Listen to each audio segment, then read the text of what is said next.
Olá pessoal, bem-vindo a mais um EloCast. Eu sou o Leandro Siqueira e hoje nós não estamos com a nossa anfitriã Carla Pires, minha amada esposa. Ela está com um probleminha de saúde, mas está super bem, não se preocupem. E estamos com um convidado aqui que eu tenho uma estima muito grande. Só que antes de apresentá-lo, eu gostaria de falar para vocês, se inscrevam no canal, ativem o sininho e compartilhem para o máximo de pessoas que vocês puderem. Ok? Bom, hoje a gente está aqui com uma pessoa que eu tenho um carinho muito grande, uma estiva, um amigo, Marcelo Carius. Seja bem-vindo, Marcelo, ao EloCast. Obrigado, Leandro. É um prazer estar aqui contigo e uma honra, né, poder estar dividindo contigo um pouco da experiência, dos problemas e das soluções, né, que a gente vem trabalhando nesses últimos anos para poder seguir aí nessa vida de empreendedor. Maravilha. Eu vou falar um pouquinho do Marcelo antes da gente começar o nosso bate-papo. Marcelo Carius, empreendedor de tecnologia, sócio fundador da NEC, empresa de soluções de software ETI, operando desde 2002 no mercado. Pai de Alice e esposo da Luana, e eu fiquei sabendo agora há pouco nos bastidores que vai ser papai novamente. Meus parabéns. Graças a Deus. Em 2019, foi um dos fundadores do Serratec, Parque Tecnológico da região serrana do Rio, onde presidiu o primeiro ciclo de instituição, gerando diversos projetos estruturantes de formação da região. Através da qualificação, da empregabilidade e inovação.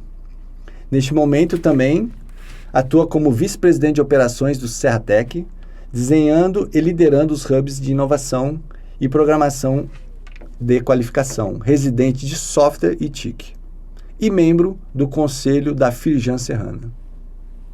Um currículo Justamente. muito bacana. Na verdade, eu agradeço. Fiquei até, acho que tem que diminuir um pouco isso aí. Ficou um currículo bem. E a gente acho que tem sido bastante gratificante poder tocar na questão comunidade, né? Quando a gente fala da questão, principalmente do trabalho que a gente vem realizando no Serratec, é como se fosse um trabalho. Eu não sei se você sabe da questão do Parque Tecnológico, o que são os pilares do Parque Tecnológico, mas ele veio muito na questão de universidade, empresa, e toda essa ligação que o Parque Tecnológico tinha com inovação. Mas, além disso, foi criada uma quarta hélice, que é a hélice da comunidade.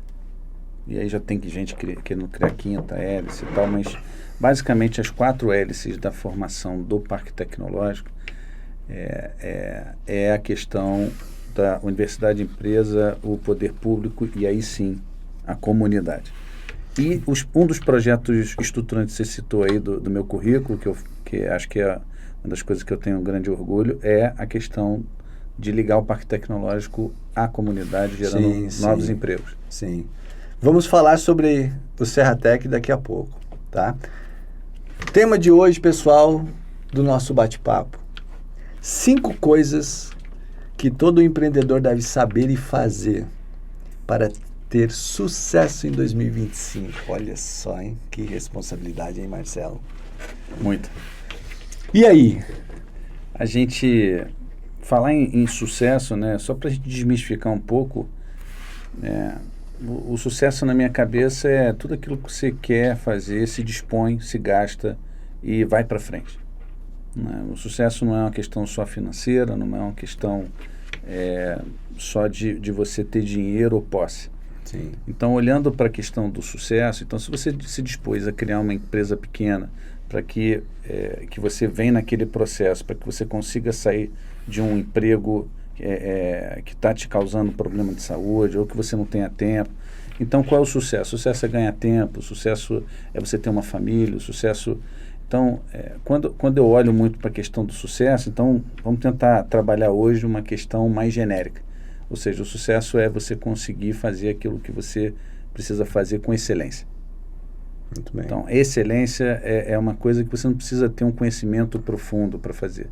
Eu falo muito para o meu time que a primeira coisa, e por isso a gente vem há uns 5 anos, os últimos 5 anos tiveram muita transformação. É como se eu reconstruísse a empresa através de pilares importantes. E você falou de 5 coisas, a gente pode citar aí as 5... eu acho que a gente pode falar desses 5 pontos, principalmente na NEC, né? Sim. E eu venho trabalhando muito essa questão. Quando você fala de empresa para que ela tenha um sucesso, ou você como empreendedor, você tem que trabalhar muito bem as pessoas. E para isso você tem uma série de ações, e a gente como empreendedor, você sabe bem, quando a empresa é pequena a gente faz tudo. Faz tudo. E ao mesmo tempo, se você não tem uma qualidade de ser eclético, se você é um cara muito focado, o que aconteceu comigo, porque eu era técnico, e o técnico para virar empresário, ele sofre mais do que o cara começar já como empresário de fato. Pelo menos é a vivência que eu passei.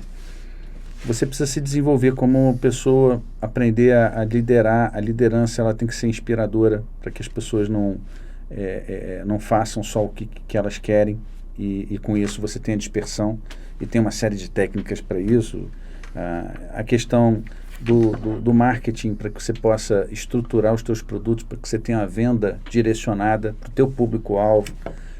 Você trabalhar a questão de finança bem estruturado, saber gerir, saber o que é um DRE, saber o que é um fluxo de caixa, saber ler o número e pensar, cara, onde isso se associa na minha operação?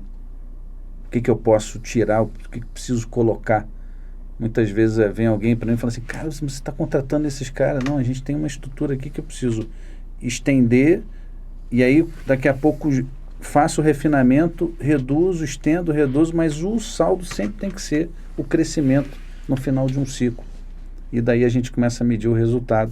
Não tem como você crescer sabendo que você tem um dinheiro na conta e só com aquele dinheiro você faz crescer. Sim, não tem como. Não tem como, você sabe muito bem. Ou você usa o dinheiro externo, ou você usa a oportunidade. Você não pode ler todos os teus números para tomar uma decisão. Então você tem uma série de atalhos que eu venho percebendo, que tem me ajudado a acelerar. E aí, voltando na questão da excelência, é fazer o que precisa ser feito, básico. Ter o conceito de pronto bem claro na cabeça. O que é o pronto? O pronto é o que está na mão do cliente ele usando, o pronto é o que está dentro dos setores usando. O que é o pronto? Se as pessoas têm clareza nisso, isso é um desafio que eu venho trabalhando, que é conseguir colocar nas pessoas, fazer o básico, fazer bem feito e pronto. Porque toda hora tem um gerúndio de estou terminando. E nunca termina, né? Nunca termina. E para software, que é um pouco diferente para infraestrutura, que você conhece bem, se eu dou um suporte na infraestrutura e o cara levanta um problema, eu resolvo, o cara segue a vida dele. Quando eu construo software, às vezes eu fico 3 meses para entregar um software para saber se no final de 3 meses aquilo está sendo usado, está sendo aderido pelo usuário, está valendo ao que foi pago. Certo. Então, os resultados na área de software, de criação, de propriedade intelectual, são ciclos muito maiores. Se você não tiver um processo muito bem definido, ferramentas para controlar aquilo, você, quando chega no final de um ciclo de entrega, hoje a gente tenta fazer entregas de 15 dias e tal para melhorar, mas o primeiro ciclo sempre demora um pouco mais.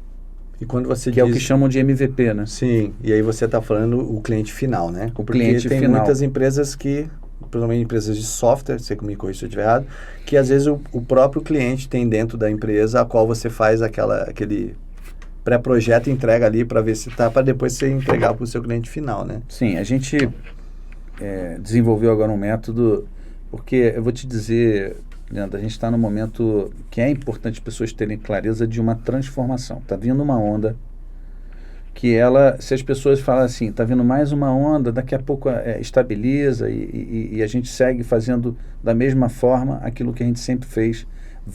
Se essas pessoas continuarem assim, vão ficar para trás. Vão, totalmente. Então, quando a gente entra nessa linha, a gente fala o seguinte, primeiro que, para mim hoje, crescer com excelência e a empresa ter sucesso, precisa de processo. Acho que é o básico, né, Marcelo? É o básico, mas pouca gente tem. Você vê muitas grandes empresas que o processo ele vai até o meio do caminho. E eu que sou pequeno, vou te falar, estou com 22 anos de empresa. No 22º hoje eu estou enxergando o seguinte, esse ano eu vou conseguir fechar um ciclo. Esse ano eu vou conseguir dar uma virada num processo onde casa de ferreiro, espeto de ferro. Isso quer dizer o quê? Quer dizer que eu sempre entreguei tudo da melhor forma que eu consegui. Que é o que o Cortella gostava de falar na palestra dele. Faça o melhor que você sabe, com o ambiente que você tem, até que você tenha um ambiente melhor para que você possa fazer melhor ainda. Então não quer dizer que você não entregou, não quer dizer que aquele momento não foi bom, mas quer dizer que você precisa ter discernimento para identificar quando há uma mudança de paradigma. O empreendedor, ele precisa ter a capacidade para não ser surpreendido. E aí, nesse caso, eu me lembro do Vladimir, que veio aqui, que gosta muito de falar isso. Cara, não quer ter surpresa. A gestão, ela te dá a capacidade de prever na frente. Não quer dizer que você não vai passar onda, não quer dizer que você não vai passar o problema, mas quer dizer que você não vai ser pego de surpresa. Sim. E você já vai ter começado a se preparar para isso. Já vai estar começando a criar musculatura para passar aquele problema. Isso aí, justamente. Então, hoje a gente está se antecipando. E por que essa antecipação? Porque eu entendo que com ela eu vou ter capacidade de crescer de uma forma sustentável, sem precisar ter pessoas muito especialistas para fazer aquilo que é especialista. Não sei se eu estou conseguindo me explicar nisso. Sim. Porque quando você tem um método, e o método tem 3 coisas que sustentam ele: metodologia, ferramenta e processo. Quando você tem uma metodologia, ou 2 ou 3 que você junta, tipo, vou juntar Lean com Agile, vou juntar essas técnicas específicas que vão te ajudar numa gestão, e você coloca uma ferramenta, um processo que você desenha, o teu passo a passo, e coloca sobre uma ferramenta, aí você criou o método. Então, nós criamos um método onde eu vou, desde a ideação até a entrega em produção, todo orquestrado por ferramenta, processo e metodologia em IA, com IA. Imaginei. Com IA, trabalhando todas as etapas. E uma das perguntas que mais me trazem mas então agora a gente vai emburrecer. Essa é a primeira pergunta até que eu falei num podcast nosso. Não, a gente não vai emburrecer, a gente vai aprender a abstrair mais, a orquestrar mais, a tomar melhor a decisão, ao invés de ficar todo o tempo tentando corrigir um erro sintático de uma tecnologia que eu tive que aprender. Eu vou entender melhor o negócio. Então o desenvolvedor, ele sai do pedreiro e ele começa a subir, o pedreiro da obra, né, que eu falo que o pedreiro da obra é o programador. Então agora a gente vai subir para botar o quê? O que era pedreiro, a gente está qualificando para ele virar, no mínimo, mestre de obra. E ele vai conseguir orquestrar todo esse processo para que quem trabalha, então, a IA, a gente tem que ter em mente que ela começa esse ano a ser, de fato, o teu estagiário. E hoje tem muito empreendedor com medo, principalmente os pequenos, né, da IA, né? Não, mas que a IA vai entrar, vai tomar a cadeira de fulano, de Beltrano. Então, poxa, assim, eu não vejo por esse lado. Eu acho que é mais uma oportunidade, mais uma ferramenta que vai agregar muito valor em conjunto com a pessoa do outro lado.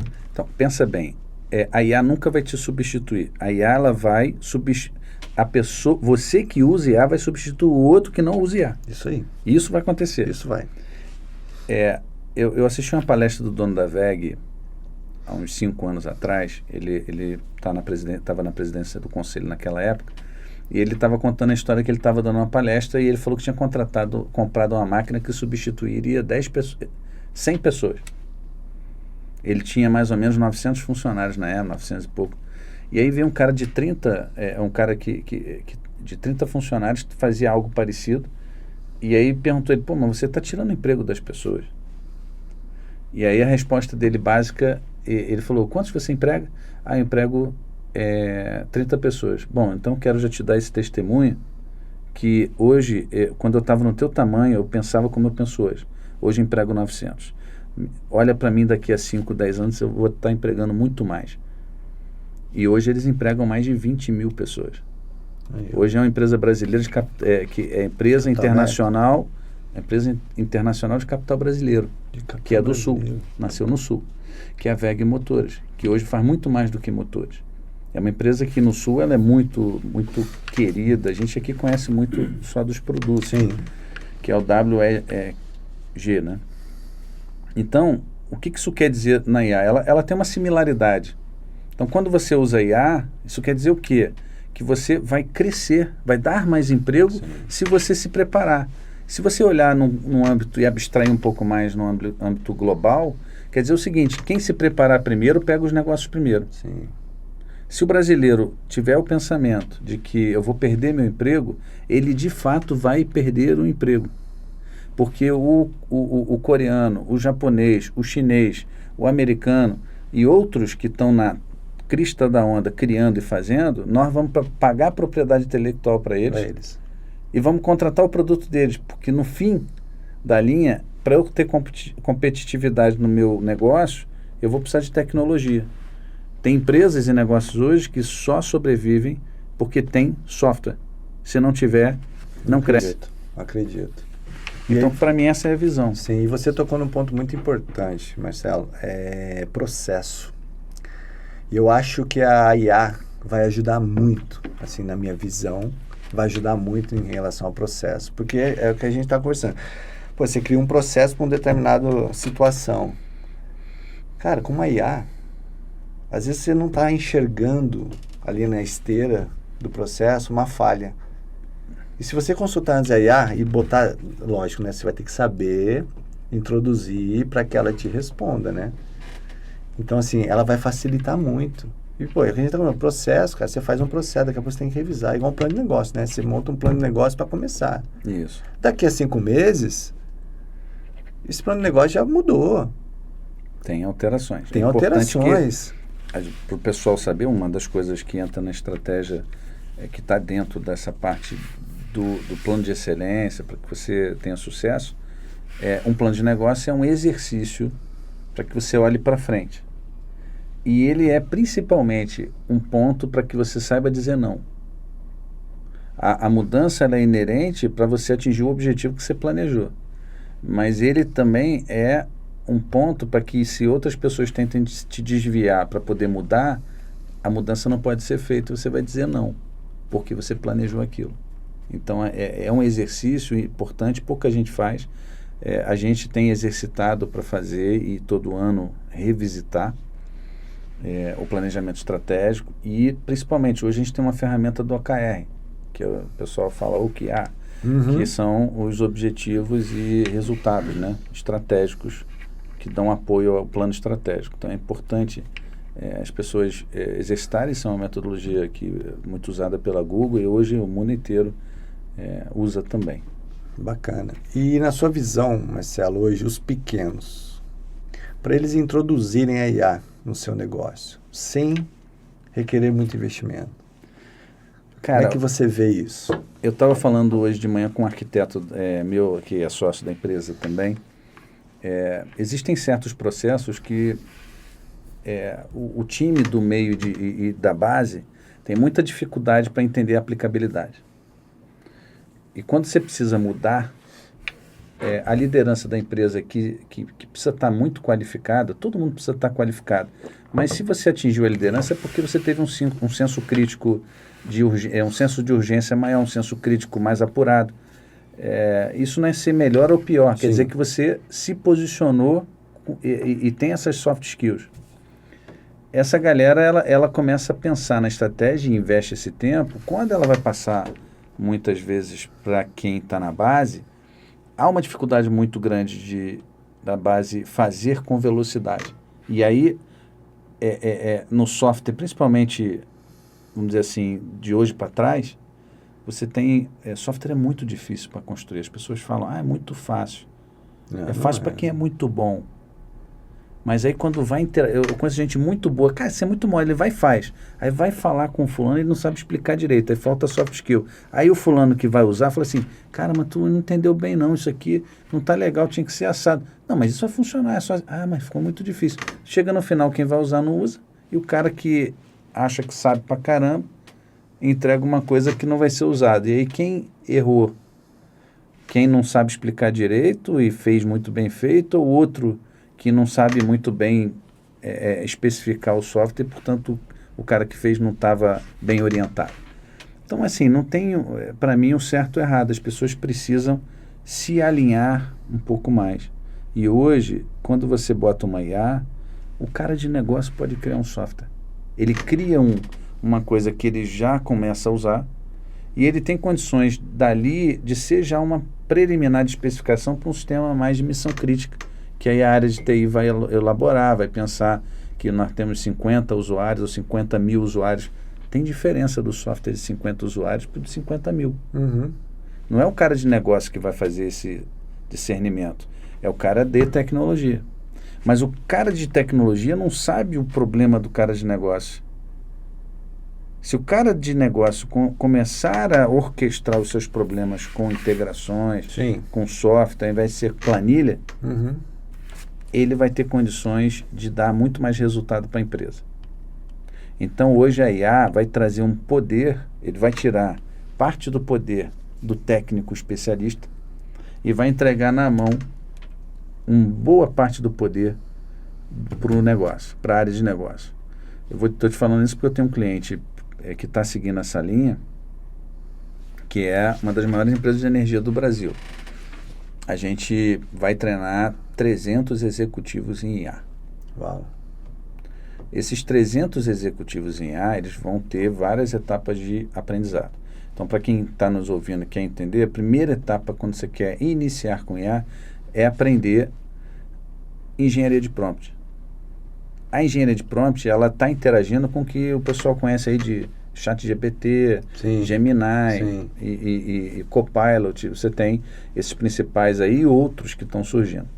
E aí você me fez a pergunta, como os pequenos começam? Sim. Começam aprendendo engenharia de prompt, LLM, e existem orquestradores que pegam e, por exemplo, ele de forma muito fácil e visual, eu pego uma planilha, trato o dado, jogo para o meu LLM, para o meu prompt, digo para a minha IA analisar a saída, ele faz um pipeline, ou seja, ele faz uma sequência de informações. De informações. Então, por exemplo, eu estou fazendo um trabalho que eu preciso fazer baixa automática no banco.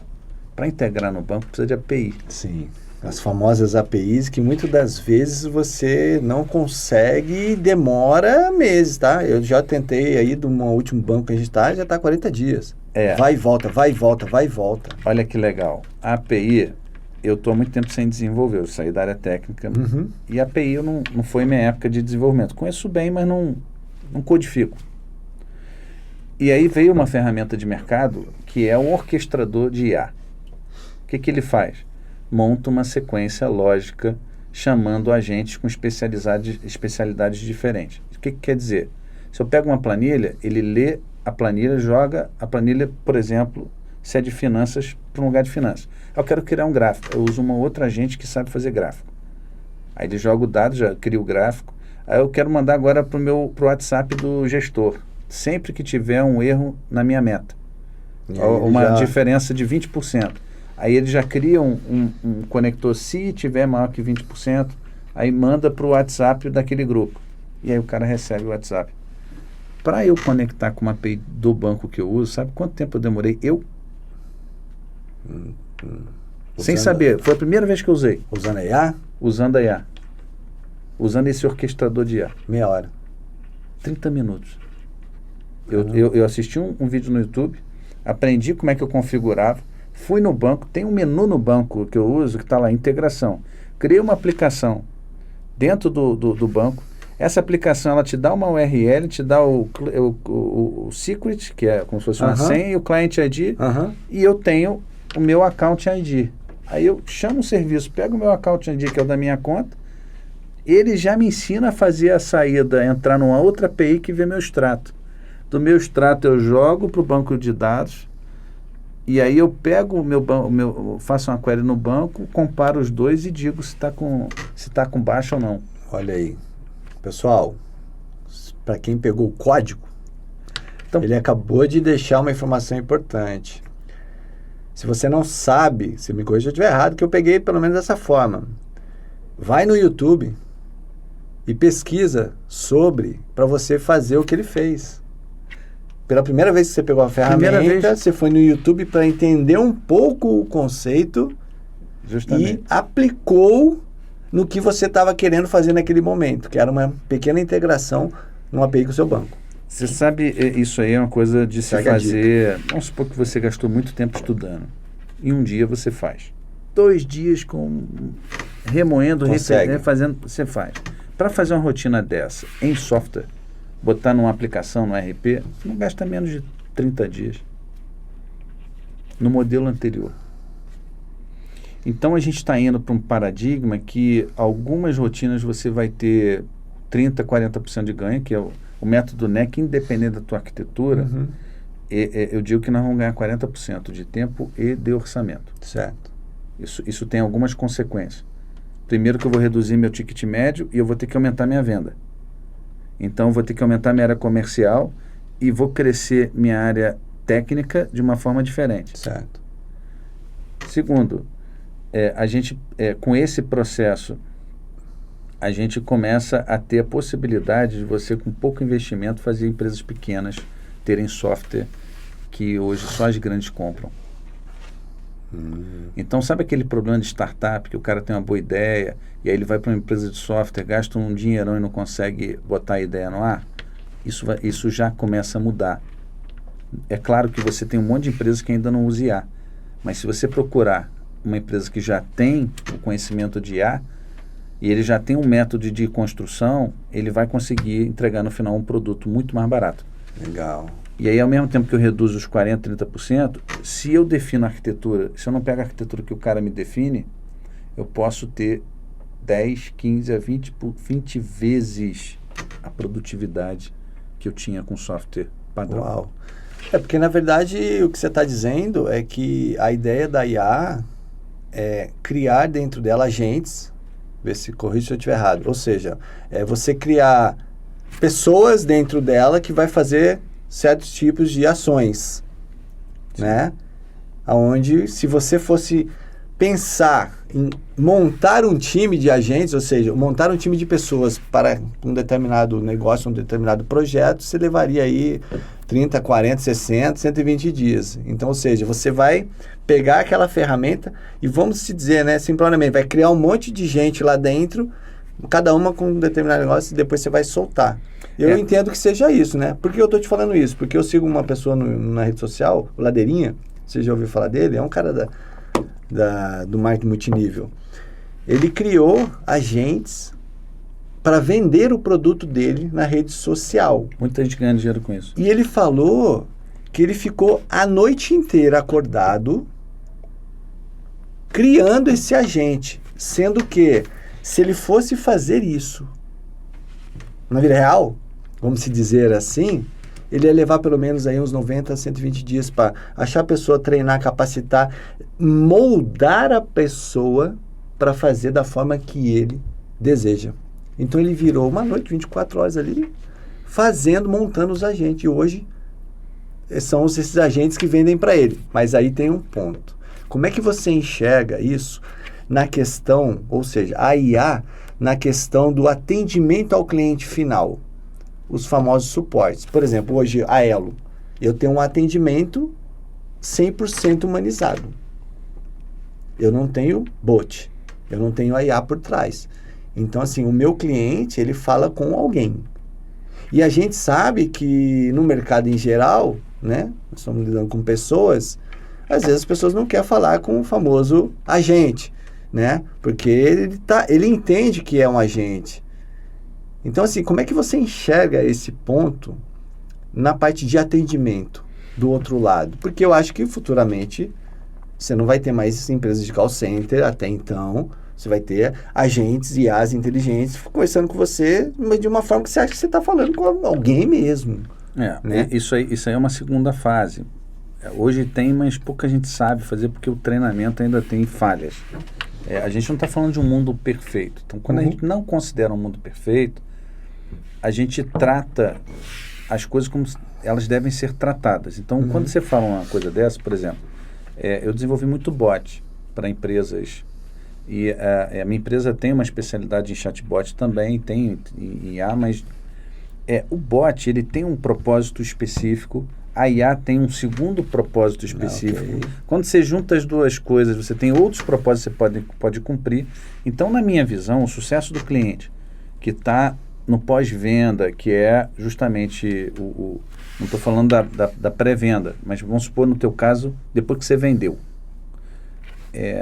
Se o cara quer pegar uma segunda via, e ele está sem tempo, ele não quer falar e nem ligar para ninguém do teu time. Então, você pode botar um bot, uma consultoria aqui, tá? Você pode botar um bot que tem lá algumas coisas que não precisa falar com ninguém, porque ele não vai perder tempo. E ele não vai conversar com ninguém, porque se a IA errar, ele fica com raiva e ele não vai querer. Quer objetivamente. Eu quero uma segunda via. Eu quero habilitar, quero saber se na minha região tem. Aí ele clica na saber se tem elo na minha região. Aí bota o endereço, tem, não tem. E aí dali você quer ser atendido por uma pessoa, e aí você facilitou, porque você direcionou. Então quando você coloca foco, você ganha. Isso seria um papel muito claro no bot. Então, por exemplo, desenvolvi muito para plano de saúde. O cara não queria ocupar o call center, nem o cara queria ficar esperando no call center pegar uma segunda via de plano de saúde. Você percebe? Então ele tem o seu lugar. A IA, ela hoje, o melhor lugar dela é analisar dados. Então, quando a gente fala de uma IA hoje assertiva, a gente está falando de alguém que ganha inteligência não porque ela é inteligente, mas porque ela pode estudar o teu passado. Porque quem estuda o passado pode prever o futuro. Então, nesse caso, se você pegar todos os teus inadimplentes e botar numa IA que ele tem um algoritmo de clusterização que é diferente do LLM, então a gente tem que diferenciar. Nós temos a IA, que é o chatbot que tem no GPT e tal, que você digita, e você tem uma IA que ela vai fazer uma estatística, e tem algoritmos de redes neurais e outros algoritmos que basicamente são estatísticos, que ele vai te dar comportamentos padrões matemáticos. E ele vai dizer para você, olha, a maior parte dos teus devedores, eles têm de 20 a 30 anos, alguns moram no bairro tal, tem uma aglomeração naquele bairro, então pode ser que naquele bairro tenha... Se você ainda colocar dados de mercado, ele pode, por exemplo, identificar que a maior parte dos teus devedores é porque uma empresa quebrou, que estava naquele bairro, que era a maior parte dos empregadores, era a maior parte das pessoas que eram empregadas por aquele cara. Então você vai ter condições de, a partir daqueles dados, tomar decisões. E aí você fala, então vou ver, fazer uma pesquisa, ver se eles já se recolocaram. Se já se recolocaram, eu cancelo aquela dívida e eles começam tudo de novo. E a partir de agora paga direito. Aí você ganha mais 50 clientes que não estavam pagando, né, porque eles não queriam pagar. Sim. Mas você não acha que a gente está no futuro, assim, a gente está, não vou falar futuro, mas assim, a evolução da IA está tão acelerada. Pô, você já vê hoje empresas nos Estados Unidos, que eu esqueci o nome agora, que já está fazendo um robô lá, parece um humano mesmo, né, cara? Você pega com IA por trás. Mas você não acha que vai chegar um momento que a IA vai assumir um atendimento humanizado? Ou seja, vai chegar num ponto que o bot vai falar. Você quer falar com alguém? Pum, vai passar lá para alguém. Mas em vez de ser eu ou você a pegar aquele cliente para conversar, a IA não vai entrar no momento, porque ela já vai saber, ela já vai conhecer o cliente. Eu entendo. Você vai começar a preparar ela. Acesso aos dados. Aos dados. Ela fala, Marcelo Carius, como é que você tá? Tudo bem? Uma boa noite ou uma boa tarde. Poxa, cara, eu tô vendo aqui... Não sei, eu tenho esse sentimento que em algum momento, não que vai acabar a humanização, né? Pelo menos na parte de atendimento. Mas eu acho que a IA vai chegar num momento que ela vai colar ali e ela vai fazer meio que um papel. Que se você estiver do lado ali, ela vai estar falando com o seu cliente achando que está falando com você. Então, isso é uma pergunta muito difícil de responder. Se você for ver os especialistas de mercado, o próprio criador da IA falou assim, nós estamos mexendo com algo que nem nós conhecemos tão bem. Então, se você for ver um dos criadores do OpenAI, que ele saiu da questão da IA, ele fala isso. Então, que é o cara que está num patamar lá na frente. E por que ele fala isso? Porque nós criamos o algoritmo base, mas as redes neurais, elas se autocriam.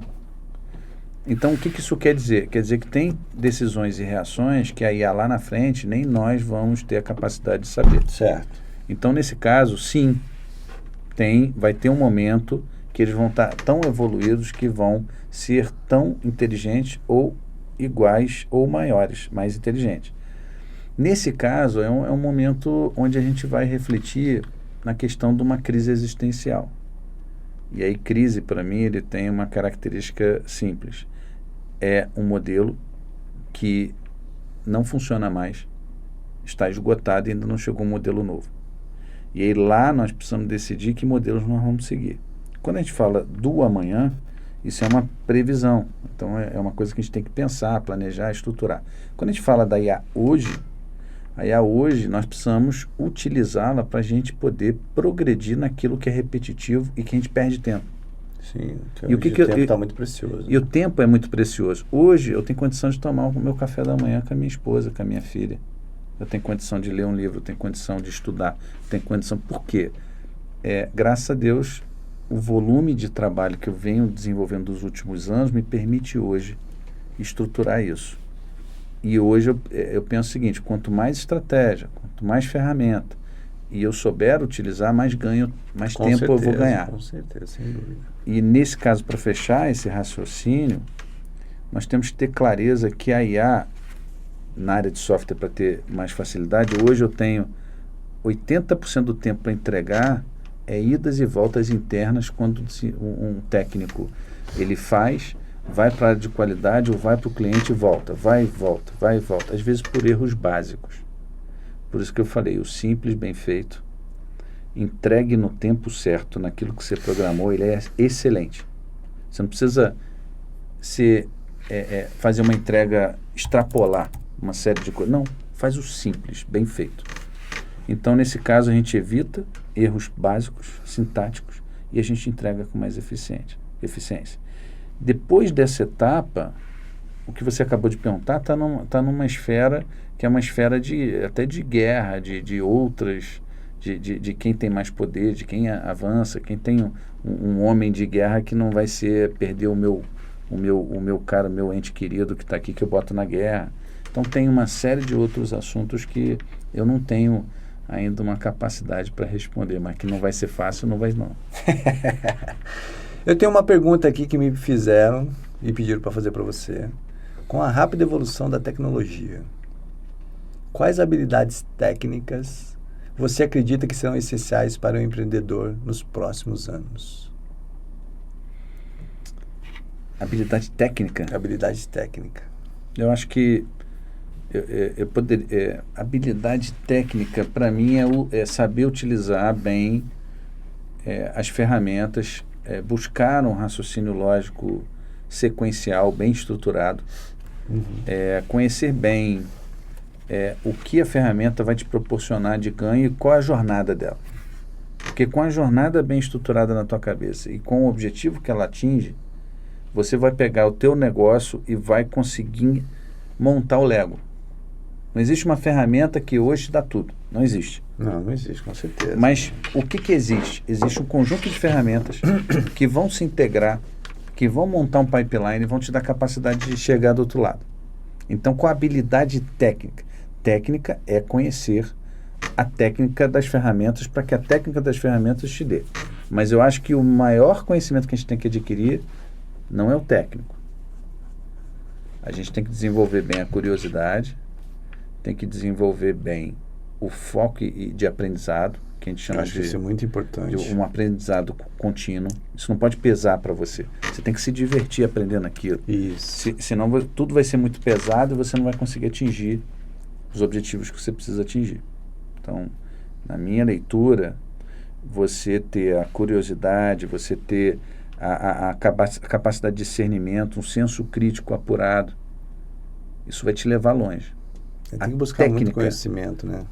A técnica, ela é uma coisa que hoje a ferramenta com a IA vai fazer para você.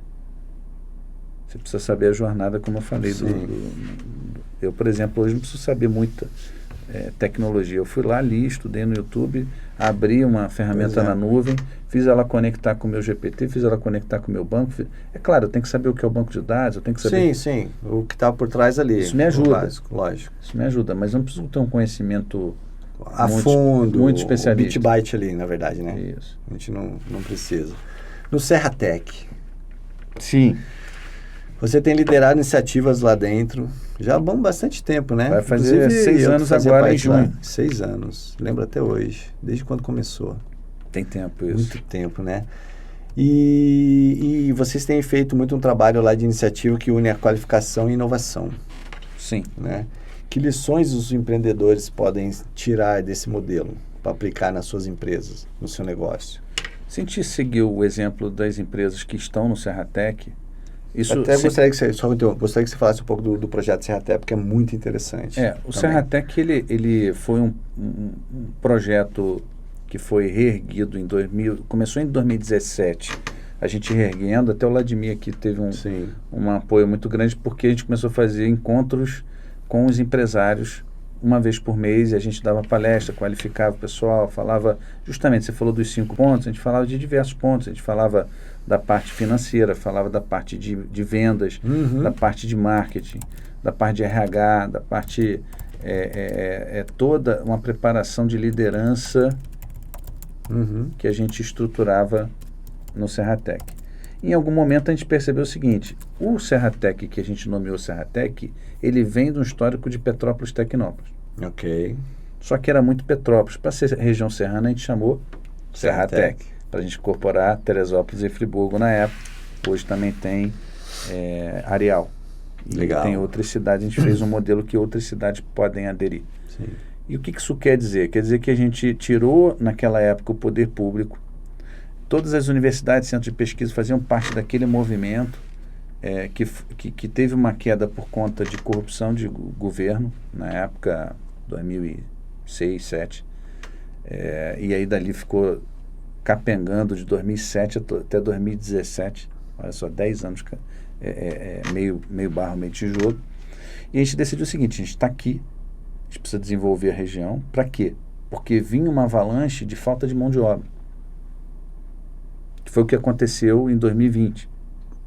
Lembra. Então, eu já prevendo isso, chamei alguns empresários, falei, cara, a gente tem que tomar uma atitude, e a gente deixou de se reunir Petrópolis Tecnópolis, mudamos o modelo, criamos um CNPJ chamado Serratec, e registramos o Serratec em 2019, 12 de junho de 2019, vai fazer agora 6 anos, vão fazer 6 anos. E naquele momento, qual foi a principal mudança? A gente colocou os empresários na liderança, e a gente entende que o poder público, no mundo inteiro, para parque tecnológico, ele é o potencializador, o alavancador, mas ele não pode ser o decisor do processo. Correto. E nesse processo a gente botou um grupo de empresários para começarem a decidir as iniciativas. Então o Serratec é uma iniciativa privada que tem políticas públicas desenvolvidas e que a gente tenta conectar com o poder público para alavancar, ou seja, levando projetos de que empresas fazem locais também para do coletivo. O coletivo todo. Do né? coletivo. Não é de uma empresa ou de outra, Sim, é do coletivo todo. Para que se desenvolva a localidade e as empresas também possam se desenvolver. E qual foi o resultado disso? Em 2018, só no prédio do Quitandinha, a gente tinha em torno de 600 funcionários. Uau! Que é o núcleo do Serratec principal, que fica em Petrópolis. A gente contando umas 10 empresas, porque tem muito mais lá, tem umas 70 empresas ou mais. E quem mantém isso hoje são essas empresas, são né? São 6 a 10 mantenedores que a gente tem. E associados tem mais de 40. Uma coisa são os mantenedores que nunca saem. Sim. E estão na diretoria. Sim. E que tem eleição para que outros empresários também possam alçar essa diretoria. E aí, nesse processo, a gente estruturou com esse grupo, e a gente colocou o poder público junto com as universidades, os centros de pesquisa, que tem umas 20 instituições, colocamos um conselho consultivo e criamos um conselho fiscal. E aí toda necessidade a gente leva para o conselho consultivo. E agora as prefeituras estão começando, depois de 6 anos, a realmente se envolver. E o governo federal reconheceu o nosso trabalho antes do governo municipal, tu acredita? Que isso? A gente, com esse programa de residência, o governo federal ele investe em vários parques tecnológicos do Brasil. A gente foi apresentar o nosso projeto, o Softex, que é um órgão do governo federal que distribui o investimento, adorou o processo. eu conversei com o ministro na minha época, em 2019, né? Foi o Marcos Pontes, depois o Paulo Alvim. E eles apoiaram muito o nosso projeto. Pra você ter uma noção, nosso projeto é referência em Brasília, e hoje a gente atende a outras instituições que recebem dinheiro do governo federal, e eles investem aqui para a gente poder fazer a qualificação. Então começou um projeto com o STEM, que não é a residência de software. A gente está fazendo projeto de mulheres com infraestrutura. Então a gente tem hoje, não tem mais a residência de software só. Okay. A gente também tem residência de dados, agora vai entrar em cibersegurança. Então a gente começou a expandir, e é um projeto que a gente definiu lá em 2019, que seria por uma qualificação por imersão, sem competir com as universidades. Eu não sei se você lembra disso, antes de eu fechar a questão da quantidade de colaboradores para ver o resultado disso tudo, eu estou dando uma volta aqui. Sim. Mas eu não vou me perder, vou voltar no ponto que a gente abriu. As universidades não recebiam entrante, tanto que a Estácio fechou em Petrópolis e o CP estava mal. Quando a gente começou esse programa, as pessoas, eu entendi que eu tinha ido na Alemanha, eu tinha uma parceria com uma empresa alemã que foi comprada pela Siemens, e eu conversando com o presidente dessa empresa, o CEO, eu falei, cara, teu time é formado por quem? Ele falou, pelo pessoal técnico na Alemanha, em Praga, que trabalham comigo. Eu falei, mas não faz universidade? Ele falou, aqui não, a universidade é mais para pesquisa, é muito cara. Aquilo me veio na mente, a gente tinha estudado pela Brascom que o Brasil em 5 anos ia ter um déficit de mão de obra dos que formavam e o mercado que absorvia chegava em 2025 com uns 500 mil vagas abertas sem gente. Isso se empregasse todo mundo que se formasse em tecnologia. Você tinha esse número? Não. Então o que isso quer dizer no final? Que antes da pandemia já tinha essa pesquisa. Na pandemia fizeram outra que expandiu. Então, o que a gente fez? A gente não vai ter gente suficiente do 3º grau. Ok. E aí botamos nosso processo seletivo para ensino médio. E aí nosso leque abriu e a gente pegava de qualquer formação. Então hoje a gente tem, depois de 6 anos, só da residência de software, mais de 1.300 pessoas que se formaram. Dessas 1.300, a gente, em média, a gente começou contratando 80%, hoje a gente tem, em média, 50% daqueles que se formaram, a gente contratou. Contrata para dentro desse ciclo todo aqui do CERDEC. Então, aí se você for olhar, as 600 pessoas que a gente tinha, a gente hoje tem mais de 1.100. Sim. Mais de 1.100. Meu time, 80% oriundo da residência. Da residência. Que isso legal. Quer dizer o seguinte, eu só expandi a minha empresa porque teve gente, a partir de um projeto que se conecta com a comunidade, através do parque tecnológico.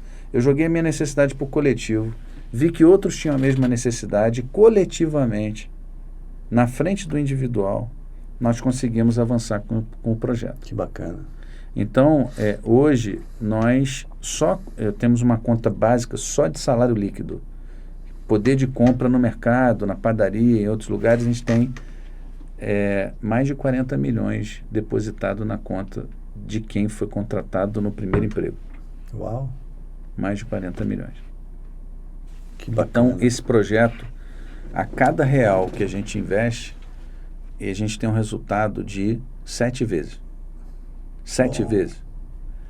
E o poder público nunca foi quem nos apoiou de fato. Isso começou da iniciativa privada. Hoje a gente tem uma expectativa de que, com o resultado que a gente tem, a gente possa potencializar e crescer. Sim. Por exemplo, eu escrevi um projeto para o Estado que nós, o Serratec iria gerir o processo e a gente colocaria pelo menos uma formação para 5.000 alunos do ensino médio, do 2º e 3º ano do finalzinho, para que ele pudesse sair já treinado em desenvolvimento de software. Uau! Quanto tempo leva mais ou menos, desde a entrada dele até essa formação, em média? A gente ia esticar. Hoje são 5 meses. 5 meses. 770 horas. São mais de 2 pós-graduação lá do E só pode... Hoje tem que ter ensino médio e pode ser de 18 a quantos anos você tiver à disposição. Ok, mas não precisa entender de bit byte. Sem entender nada. Nada. Nosso foco é o que eu falei antes: senso crítico, interesse, curiosidade, interesse em aprender e ter essa capacidade de aprendizado contínuo. É isso que a gente quer. Ótimo. Porque hoje a tecnologia muda muito rápido. Você, eu não quero estudar isso não, estou muito cansado. Já era, isso não é. Mas ao mesmo tempo não é uma correria. Certo. É assim, aprendi, pô, legal. O que eu vou aprender mais aqui para poder atingir o meu resultado?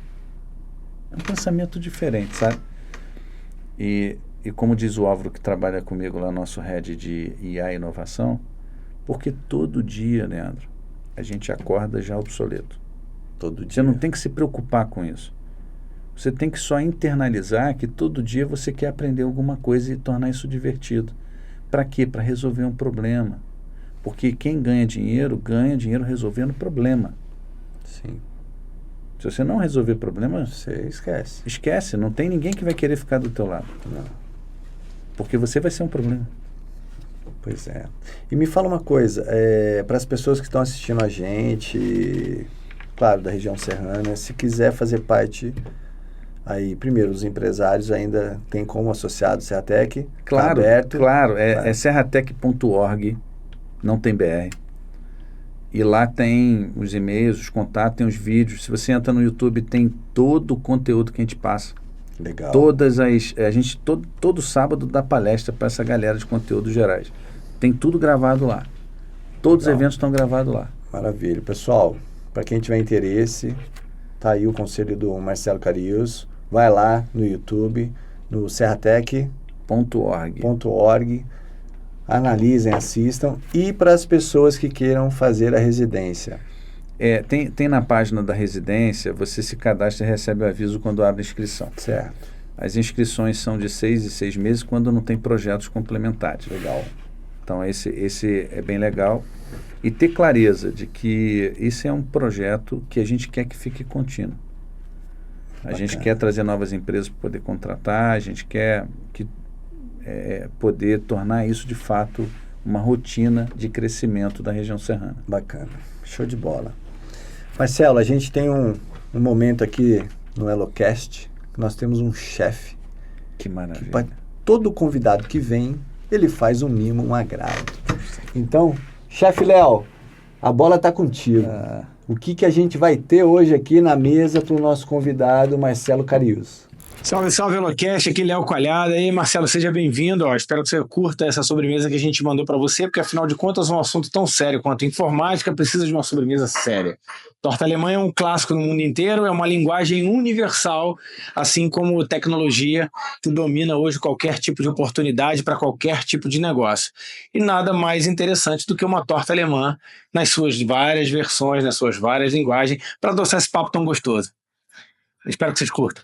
Bom, Marcelo, vamos continuar aqui o nosso bate-papo, né? A gente está falando de muitas coisas legais e eu acho que um ponto importante a gente tem que falar também que faz parte, né, de todo o processo dentro de uma empresa, né? Principalmente quando as pessoas estão começando um negócio, é a questão da liderança da gestão. Sim. Né? Porque realmente isso penaliza em algum momento, né? A partir do momento que você não tem um bom líder e um bom gestor, né? Então, assim, como é que é para você hoje liderar uma empresa de tecnologia? Eu entendo que exige uma adaptação constante, né? Então, quando você fala, me vem muito à mente... Bom, primeiro, existe um advento que facilita e dificulta. Eu vou falar algumas dicotomias aqui para a gente ter... A dicotomia é quando você tem dois lados, né, que você precisa tratar. A primeira é que a pandemia, quando trouxe o remoto, ele trouxe uma coisa boa porque reduz custo e dá para o profissional uma possibilidade de trabalhar em casa. Dentro disso tem uma separação, aqueles que têm uma boa estrutura, excelente, aqueles que não têm sofrem. Há um tempo atrás a gente teve que colocar tanto mesa quanto cadeira para alguns profissionais, porque você chega em casa, o cara não tem nem dentro da casa dele uma separação. Alguns trabalhavam na poltrona de casa, com o laptop em cima. E o segundo ponto da dicotomia, também uma segunda dicotomia, é a questão da cultura. Porque isso, quando você leva o pessoal para casa, você tira o processo do pertencimento. Porque ela está mais focada no dia a dia ali e interage menos com você, interage menos com o time. Certo. E a gente tem todo um tratamento, algumas ações que a gente fez para que a gente mitigasse esse risco, é o Neck Day. A gente tem um dia inteiro, 3 vezes ao ano, junta todo mundo, almoça junto, começa de manhã, começa a apresentação, fala dos propósitos, fala dos projetos, as pessoas apresentam, tem treinamento, tem interação, tem almoço, depois tem jogos, Que legal. Ou seja, a gente traz todo uma magia para que as pessoas se conectem. Porque não faz sentido, por exemplo, eu criar um código, que é o que a gente faz a maior parte, e o código eu não saber para quê. Eu não sabia o que eu mexo na vida das pessoas. Por exemplo, você talvez não saiba, mas a maior parte das autorizações que você faz para poder entrar no hospital hoje, das Unimed, no Rio de Janeiro, passa por um software nosso.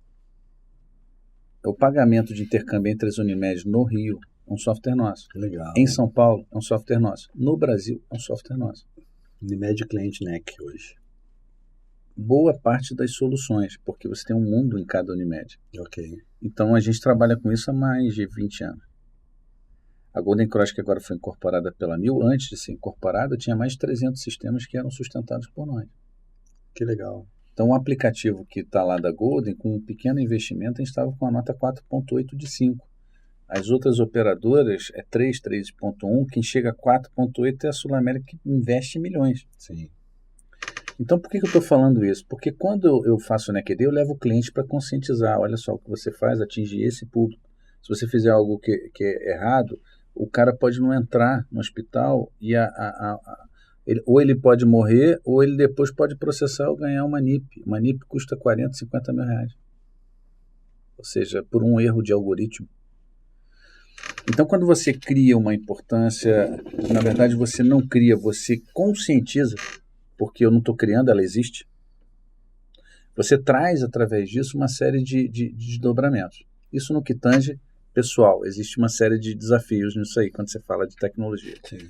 O segundo que eu acredito que mudou muito a minha visão e me trouxe muita paz é quando você começa a liderar entendendo que você é uma pessoa disponível e com a tua fé sabendo o seguinte, se você é um cara de fé, Deus vai te ajudar.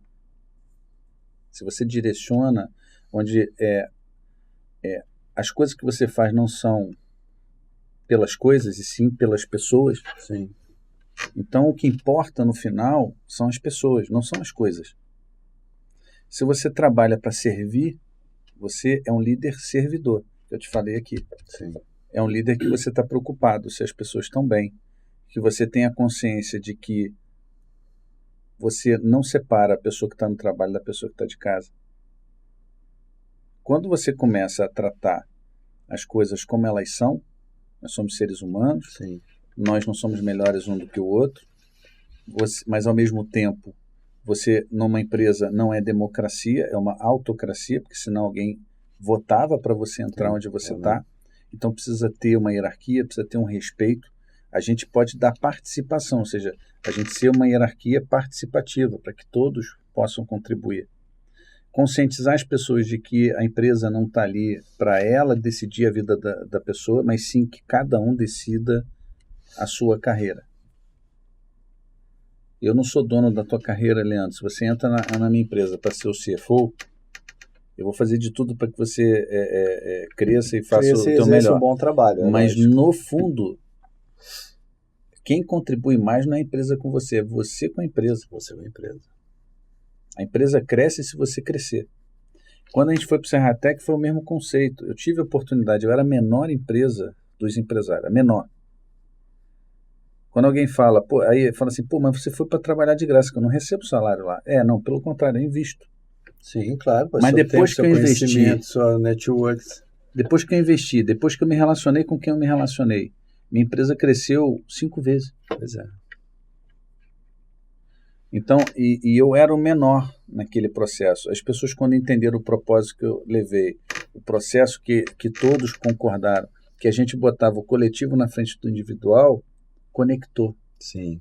Porque não funcionava, porque desde então você via as pessoas que tinham pouca oportunidade, via a primeira oportunidade, essa é a oportunidade da minha vida, sai.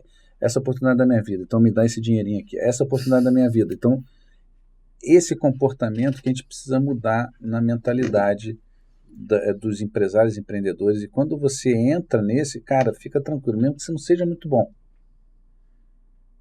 você vai ter pessoas do teu lado que vão te sustentar e vão te levar. Com certeza. Então é muito mais do que a técnica. Para mim, a liderança, ela é uma mentalidade onde você bota o coletivo na frente do individual, ao invés de você mandar, você serve, e você tem que ter, mesmo que você sirva, a firmeza para saber o teu limítrofe e a limítrofe das pessoas, saber dizer, responder quando é a tua responsabilidade e direcionar quando é a responsabilidade do outro. E olha que legal, né? Você tocou num ponto interessante, né? Você levou aqui, um projeto, tá muito bom, né? Muito bom, né? Do Ceatec, era a menor empresa, o menor empresário, e não entrou na questão de visar lucro, né? Porque hoje em dia tem muito isso, né? A empresa já quer entrar e já quer ver lucro, projetos monstruosos, mas você fez diferente, né? Você foi mais sábio, né? Eu vou levar uma ideia, vou tocar numa dor que é a dor de todo mundo. Eu que sou pequeno, tenho a dor. E o cara lá que é grandão tem a dor. Alterdata, que é grande, tem a dor também. O Vladimir veio junto. Veio junto. E aí você deixou a questão financeira, que muitos empresários hoje veem, sempre querer levar ou querer ter, o financeiro tem que vir primeiro. Não, não é. Olhando lá na frente. Ou seja, sua empresa cresceu, o que cresceu, com o networking que foi criado ali. E as minhas conversas me capacitando, porque eu ouvia o que o outro estava crescendo, onde eu estava errando. Você buscou conhecimento, porque você sabia que tinha gente, pessoas, empresários maior do que você, com um conhecimento tão bom quanto, ou às vezes com visões diferentes. E você falou, opa, peraí, vou aproveitar cada ponto que eu extraí desse negócio, porque lá na frente vem o resultado, e é o que você acabou de falar, o resultado chegou. Então você deixou o lado financeiro vir sozinho, sem se preocupar com ele. Que foi o que eu aprendi desde criança. Assim, na minha fé, você primeiro tem que plantar. Pois é. E porque eu já fui atleta, né? Então hoje eu estou me corrigindo, mas isso aqui não deu para segurar. Isso aqui não tem como segurar. Você já viu alguém pegar a faixa preta antes de saber tudo que tem que saber para ser faixa preta? Mas as pessoas hoje querem.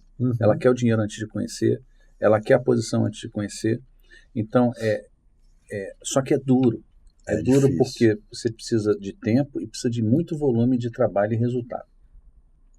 Então, quando eu peguei minha faixa preta há 28 anos atrás, não, 30 anos atrás, eu me gastei com toda a minha força para chegar ali. As pessoas não querem se gastar. Acham que é fácil e querem já pular então, rápido. Eu quando entrei no Serratec, eu não consegui, eu tinha dificuldade nas contas da empresa. Eu fui me programando, fui melhorando, fui vendo o que o outro fazia, fui perguntando.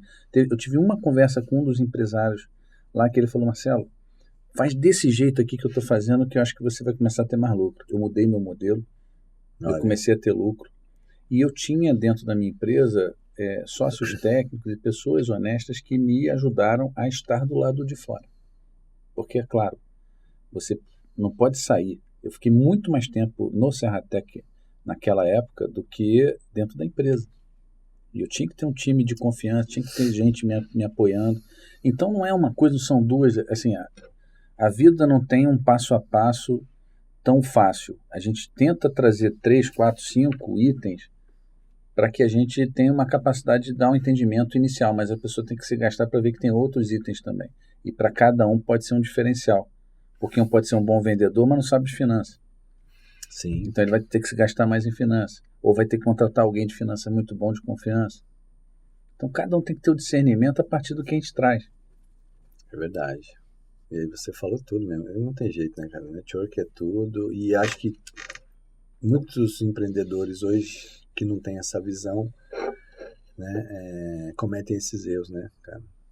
E às vezes também, eu acho que o que atrapalha, pegando esse gancho seu que você falou, você tinha uma visão dentro da sua empresa que você acha que estava gerando lucro. Legal. Mas você abriu a sua mente a ouvir alguém falar para você, Marcelo, acho que se você mudar um pouquinho isso aqui, seu lucro pode aumentar. Então, ou seja, você foi humilde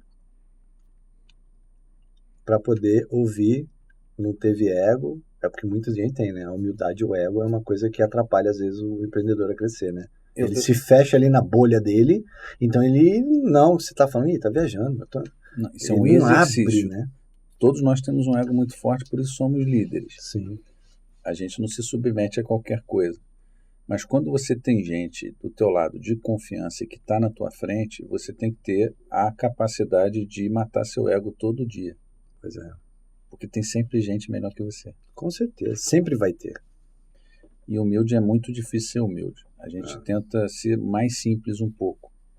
Né? Porque a humildade é uma coisa que vem com muita força. E a gente não tem tanta força assim. Marcelo, a gente está chegando ao final do nosso podcast. Cara, se deixar, a gente vai ficar aqui mais umas horas e horas falando, conversando, porque é muito gostoso. Até assim, para mim, agradeço, gratidão pelo conhecimento, porque, cara, eu sou uma pessoa que gosto de ouvir, trocar ideia. Eu que agradeço. Né? Assim, volto a dizer, não é porque você está na minha frente, não, eu sempre tive um carinho diferente com as outras pessoas que eu vejo, né, da forma de você falar. Participei do Serratec lá, a gente já teve algumas reuniões lá em Petrópolis na época e tal, né, vou levar ela para lá, ela ainda não tá no Serratec, né, mas certamente o que eu puder fazer eu vou estaremos lá. E para a gente finalizar, qual é o conselho que você daria para quem está começando agora e quer construir um negócio sólido em 2025? Tá? Já sabendo que a gente tem aí hoje um desafio muito grande para quem está começando, que é a famosa IA, né? Eu diria, vou falar diretamente. Quando a gente empreende, se eu fosse, olhando para trás, eu tinha 25 anos quando eu abri minha empresa. Eu hoje falo, cara, eu não estava preparado o suficiente para ela. Então, primeira coisa é, faça uma autoobservação e vê se você realmente está qualificado para liderar um time e que realmente tenham pessoas que te respeitem. Porque você precisa levar pessoas com você, você não consegue levar sozinho. Se você já está qualificado, olha para as ferramentas que hoje nós temos, que são muito mais do que eram. Então, a IA, ela precisa ser enxergada como uma ferramenta de propulsão. Ter clareza nesse processo que você vai precisar, depois que você planejar tudo, você vai tomar muito tombo e que você tem que saber que vai precisar levantar. Às vezes você vai tomar um soco, vai desmaiar, vai ficar 30 minutos desmaiado e tem que levantar. Porque o empreendedor no Brasil, ele não é um empreendedor que ele segue em tranquilidade. Sempre tem um desafio muito grande. Então essa resiliência que precisa ser desenvolvida, ela dói muito. Então, precisa ter clareza disso. Agora, se qualifica como líder, se classifica quanto pessoas, se qualifica na venda. Quem não vende, não tem resultado. Não tem. E a empresa vive de venda, né? E a empresa vive de venda. Ao mesmo tempo, entender bem a operação para que você não gaste o dinheiro que você vendeu e que você tenha clareza dos teus impostos e do teu lucro. Porque chega no final... É o que importa. Ganha um dinheirão, mas aí sobrou para mim última linha é o que importa. Essa linha aqui do resultado, que é o menor, porque o teu maior sócio não é você, e nem é uma pessoa física, você vai ter tem que saber que aquilo ali é o que pode ser gasto por você. E um pedaço daquilo, na verdade. A empresa precisa ter reinvestimento. Se você conseguir fazer essa engenharia, enxergar esse processo, segue em frente. Se não enxergar, trabalha até que você enxergue. Isso aí. Cara, eu só tenho aqui mais uma vez a te agradecer pela oportunidade de estar aqui trocando essa bola aí, tá? Imagina, eu que agradeço. Para os nossos ouvintes seguirem o Marcelo Cariús. Marcelo Cariús. Na rede social. Marcelo.Cariús. Nas redes sociais às vezes aparece um outro e tal, mas aí você olha para o meu rosto e vai ver, tem poucos, né? Acho que tem 2 Marcelo Cariús lá, sim, mas Marcelo.Cariús é só um. E para quem quiser conhecer um pouco mais do trabalho da NEC? A NEC também, a NEC, NEKI. Para quem não sabe, eu tive que fazer essa fonética porque a gente saiu da universidade, a gente nasceu dentro do Laboratório Nacional, que fica em Petrópolis, do governo federal, como uma incubadora. A gente hoje é uma empresa que eles chamam empresa desenvolvida, que sai da incubadora e tem um nome que eles dão. E a gente é Núcleo de Estudos em Computação. Uhum. NSC não podíamos registrar por Ok. causa da NEC Brasil, então ficou Núcleo de Estudos em Computação Inteligente. Então é NEC. E tem também o Serratec, você pode entrar serratec.org. Maravilha. Bom, obrigado. Obrigado a todos aí que puderam comparecer e ver. E volto a dizer, se inscrevam, ative o sininho e compartilhem, tá? Para que mais pessoas possam ver o conteúdo do EloCast, tá bom? Obrigado a todos aí. Obrigado. Eu quero deixar um agradecimento aqui ao nosso chefe Léo. Léo, como sempre, você surpreendendo a gente. Cara, que doce maravilhoso. Depois eu quero a receita, hein? O que você acha, Cariús? Cara, eu acho que eu gostei mais do que o Leandro. E eu já estou terminando o meu, tá? Muito obrigado.